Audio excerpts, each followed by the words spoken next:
नमस्कार, ज्योती अन्नपूर्ण किचनमध्ये तुमचं स्वागत आहे। आज आपण बट्टीचं पीठ तयार करून घेणार आहोत। म्हणजे एकदाच आपण असं बट्टीचं पीठ तयार केलं तर आपल्याला पाहिजे तेव्हा यापासून बट्टी तयार करता येते। तर त्याच्यासाठी मी हे जे सर्व साहित्य घेतलेलं आहे ते योग्य प्रमाणात घेऊन ते गिरणीतून दळून आणायचं आणि त्यापासून बट्टी बनवायची।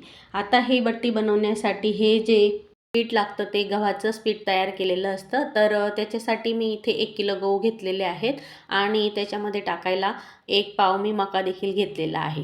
बट्टी बनवण्यासाठी गहूमध्ये असा मका जर वापरला तर बट्टी आणखीनच चविष्ट होते। तर त्याच्यासाठी हा आमचा घरचा जो मका आहे तोच मी वापरलेला आहे।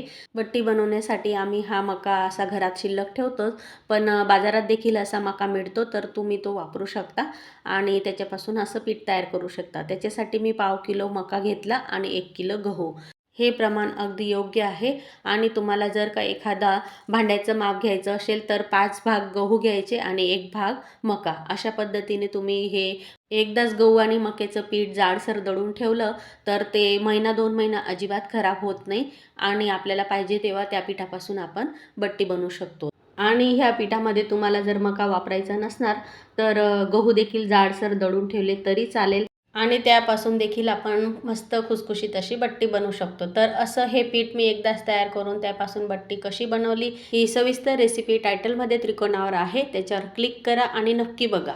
हा व्हिडिओ आवडल्यास जास्तीत जास्त लाईक, शेअर, चॅनलला सबस्क्राईब करायला अजिबात विसरू नका। पुन्हा भेटू अशाच नवीन रेसिपीसह। धन्यवाद।